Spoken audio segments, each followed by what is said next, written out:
Justin, good to see you, man. It's Yes, sir. You always had a great attitude about your career and your record, right? You always said, "Listen, I know I'm going to lose someday. It's going to happen." But then when it happened, how tough was it to deal with?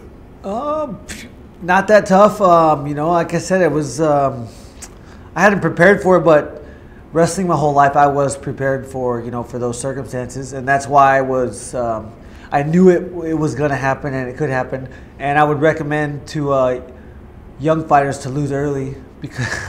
Which you can't do, but it becomes a distraction. It was a lot of my focus was, and a lot of your guys' the media's focus was me being undefeated, and at the end of the day, that's just not a realistic goal in this sport. I was going to say, so we would always ask you, and of course, and not just you, but I mean any undefeated fighter we ask, and of course the right answer is no, I don't think about it. It doesn't bother me. I don't. But it did. You thought about protecting that record? No, I didn't think about protecting the record. It was just the distraction of being undefeated, getting questions about, mostly being undefeated and what that was like. And, just a small distraction. I fought, my first two fights in the UFC were two top 5 opponents. Khabib's fought a total of 2 top 10 opponents his whole career in the UFC. So, I mean, that is what it is. I mean, that facts speak for themselves. I'm getting the toughest fights. I'm fighting the best guys in the world. And, not to take anything away from Khabib, but my 2 fights in the UFC were harder than anybody else's 2 fights. Maybe other than Eddie Alvarez. Eddie Alvarez had a tough job, but Eddie Alvarez was one of my first ones. So I came in here asking.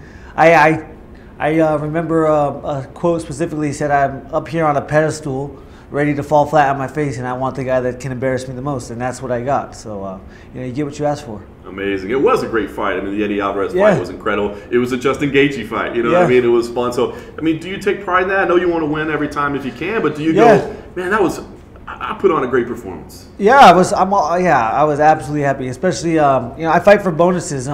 My first 16 fights, I would have got an extra $50,000 if it was on the line every single time. That's what I fight for. So. Nothing different. Just got to go in there. I got too comfortable. For the whole 30 seconds before I got knocked out, I was too comfortable, and that's something that you can't do in there.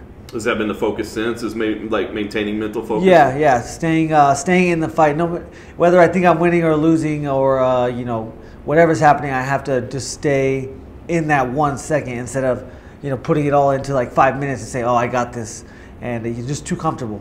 And after the Michael Johnson fight, you said, "Listen, I'm not going to fight a whole lot in my career. Because of the way I fight, I need time to rest. I need breaks." Yet here you are 4 months later, right? So explain to me, what changed there? Why were you willing to get in so quick? Was it because of the loss, or what changed your mind? You said, "I'm getting right back in." I think this is a proper amount of time. 4 months is a long time. I mean, it took. I went through all my impact tests as soon as I was clear to go, which surprisingly wasn't long after I fought. I passed my impact test 2 weeks. I took it 2 weeks after the fight and passed it. And the person that that administered said that they didn't see it with their own eyes, they wouldn't have believed it. And I was the same way. So I recovered well. The knee was super hard, but other than that, I didn't feel like I took a lot of damage. Very cool. Well, you get booked on a card here in Arizona, a home game, I guess, so to speak, for you.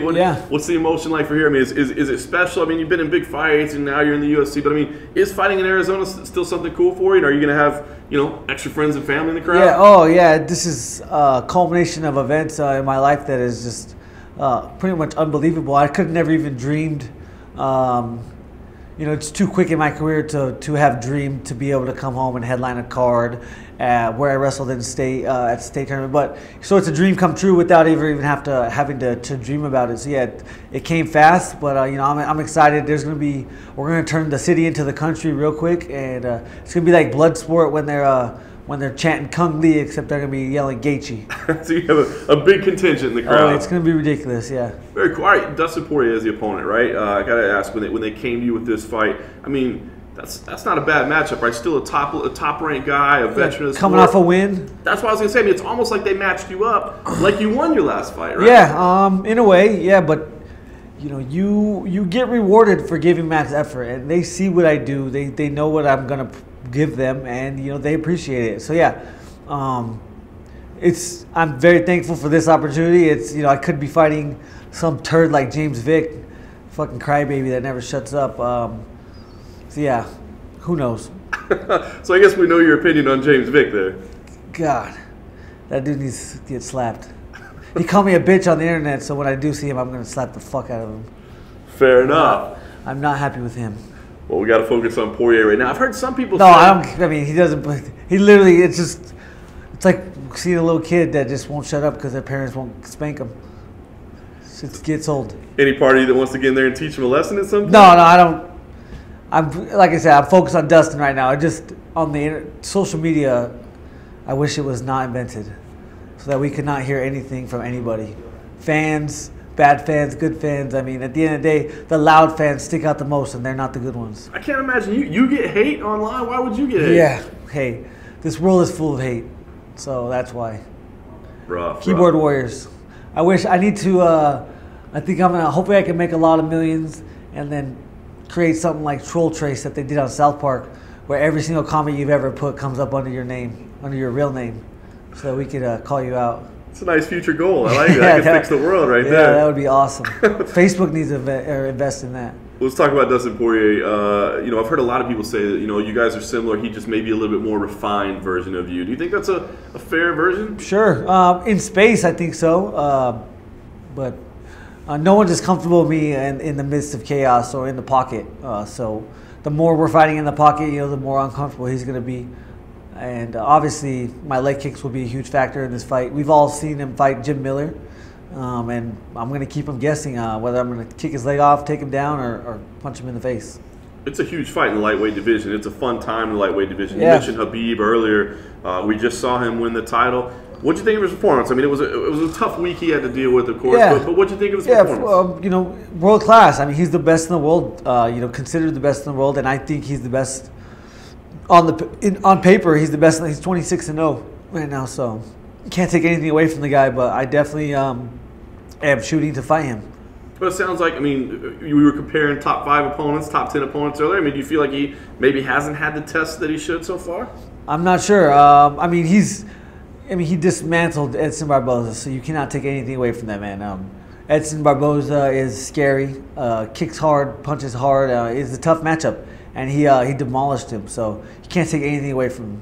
We thought Conor McGregor would probably have the first title shot, but we saw everything that happened last week. Do you feel like, with everything that he went through, that maybe he's out of the picture for a little while, and maybe, just maybe, the winner of this fight might be able to stick their hand in the air and say, maybe I'm up next? You never know. I think it depends on how you win. Obviously, the winner of this fight has to win convincingly and decisively, and then there's a bit more of a clear picture to our path to the title than there was, 2 weeks ago.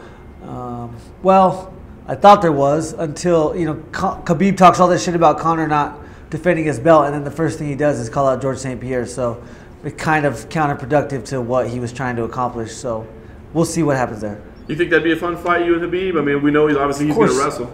Yeah, I would love to fight him. I have world-class wrestling and world-class leg kicks. We'll see how he deal with it. Fantastic. Well, first up, of course, Dustin Poirier, live on Fox. I mean, it's going to be a big fight. Is this still a Justin Gaethje fight after that first loss is out of the way? I mean, does anything change, or is this still, you're going out there reckless, abandon, crazy aggression? My goal in every fight is to finish them as fast and as brutal as possible. That's what I do. It's fighting. It's not wrestling. I'm not trying to score more points than them. I'm trying to finish them, and when I do, it's over. That's my goal. I need to keep people guessing. The more I keep people guessing on the up and down, but biting on maybe takedown attempts or actual takedowns, then I will be able to land bigger shots. Up the middle. So that's the plan.